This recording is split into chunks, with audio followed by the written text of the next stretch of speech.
হাই স্কুলৰ কাৰণে আজি যিসকলে টেট পাছ কৰি অলৰেডি আছিলে বড়ো মিডিয়াম, অসমীয়া মিডিয়াম, হিন্দী মিডিয়াম, বঙালী মিডিয়াম সকলোৰে কাৰণে আজি এপইণ্টমেণ্ট ডিষ্ট্ৰিবিউশ্যন কৰা হৈছে। আমি খুব আনন্দিত হৈছোঁ কি আমি এতিয়া আৰু 400-800 টিচাৰ পাবলৈ সক্ষম হ'ম। আমাৰ স্কুলবিলাক টিচাৰৰ অভাৱত যথেষ্ট কষ্ট হৈছে। শিক্ষাদান কৰাত আমাৰ স্কুলবোৰত যেনেকৈ টিচাৰ লাগে তেনেকুৱা পৰ্যাপ্ত পৰিমাণৰ শিক্ষক নাই, আৰু সেইকাৰণে আমি বহুত চেষ্টা কৰি এই প্ৰচেছটো সোনকালে সমাপ্ত কৰিব বিচাৰিছিলোঁ, কিন্তু কিছুমান অসুবিধাৰ কাৰণে অলপ ডিলে হৈ গ'ল। আৰু আজি কোকৰাঝাৰত, চিৰাং আৰু কোকৰাঝাৰ একেলগে দিয়া হৈছে। অহাকালি বাক্সা আৰু পৰহিলৈ ওদালগুৰি একে প্ৰক্ৰিয়াৰে এপইণ্টমেণ্টটো দিয়া হ'ব। যিবিলাক মেৰিট লিষ্টত কেণ্ডিডেটবিলাকে নিজৰ স্কুলটো বাছনি কৰিবলৈ পাব, আৰু তেখেতসকলে আহি কম্পিউটাৰত তেখেতসকলে যেতিয়া ক্লিক কৰিব ইয়াৰ পিছত এপইণ্টমেণ্ট পাই যাব। তো আমি দুটা কথা চাইছোঁ, এটা হ'ল আমাক কোৱালিটি টিচাৰ লাগে, আনটো হ'ল শিক্ষা ডিপাৰ্টমেণ্টটো দুৰ্নীতিমুক্ত হ'ব লাগে।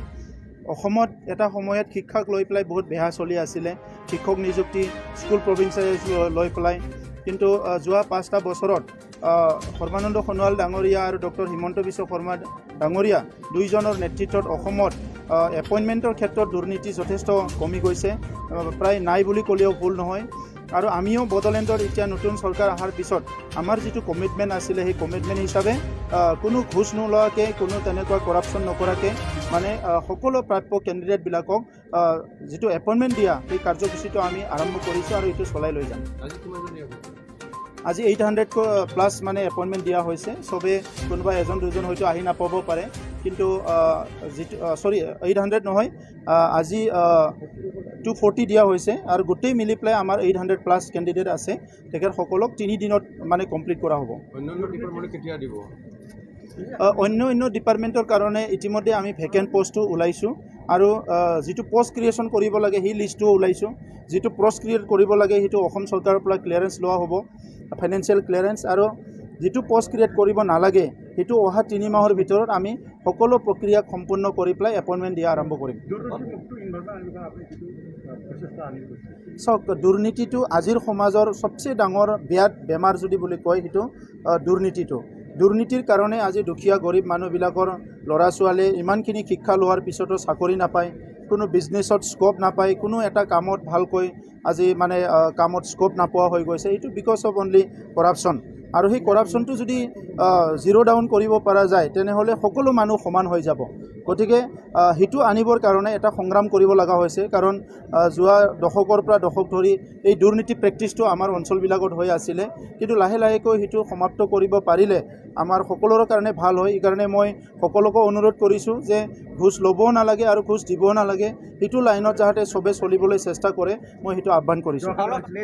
হয়, মানে চাওক, এটা যিটো মানে চাপ প্ৰেছাৰ এটা শিক্ষকৰ ওপৰতো থাকে আৰু ষ্টুডেণ্টৰ ওপৰতো থাকে। সেইকাৰণে আজি যোগা সেইবিলাক কম্পালচৰি কৰিবলৈ কৈছে, মেডিটেশ্যন। মই শিক্ষকসকলক কৈছোঁ, যিহেতু বহুত মেণ্টেল প্ৰেছাৰত তেখেতসকলো থাকে কেতিয়াবা, সেইকাৰণে যদি অলপ মানে মেডিটেশ্যনবিলাক প্ৰেক্টিছ কৰে তেনেহ'লে তেখেতসকলে মেণ্টেলি ফ্ৰী হৈ থাকিব পাৰিব আৰু খুব ভালকৈ শিক্ষাদান কৰিব পাৰিব। ইয়াৰ লগতে মই কৈছোঁ কি টেক্সট বুকৰ এডুকেশ্যনটো দিয়াৰ লগতে ষ্টুডেণ্টখিনি কাউন্সিলিং কৰাত খুব গুৰুত্ব দিব লাগিব, কাৰণ প্ৰত্যেকটো ষ্টুডেণ্টৰ যিটো মানে কেপাচিটি এইটো বেলেগ বেলেগ। কোনোবা স্পৰ্টছত যাব, কোনোবা কালচাৰত যাব, কোনোবা IAS হ'ব, কোনোবা পলিটিচিয়ান হ'ব।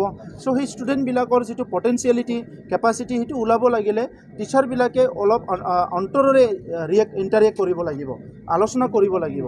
তো সেইকাৰণে মই টিচাৰসকলক অনুৰোধ কৰিছোঁ যে আমি তেখেতসকলৰ পৰা এই অভিভাৱকত যিটো এটা মানে কেৰেক্টাৰ সেইটো আমি বিচাৰিছোঁ, যে ষ্টুডেণ্টবিলাকক পেৰেণ্টেল মানে কেয়াৰ যেনেকৈ দিয়ে তেনেকৈ চাব লাগে। আৰু শিক্ষকসকলক আমি কৈছোঁ যে কোনো ঘোষ নোলোৱাকৈ, একো নোলোৱাকৈ আজি গভৰ্ণমেণ্টে চাকৰিটো দিছে, আমি এটাই বিচাৰিছোঁ তেখেতসকলে জীৱনত যাতে কোনোবা এজনে শিক্ষকে যদি ডক্টৰ এজন বনাই থৈ যাব পাৰে, কোনোবা ইঞ্জিনিয়াৰ এজন বনাই থৈ যাব পাৰে, কোনোবা এজন শিক্ষকৰ ইনস্পিৰেশ্যনত যদি এজন ইণ্টাৰনেশ্যনেল প্লেয়াৰ ওলাব পাৰে, সেইটোৱে আমাৰ কাৰণে ডাঙৰ কথা।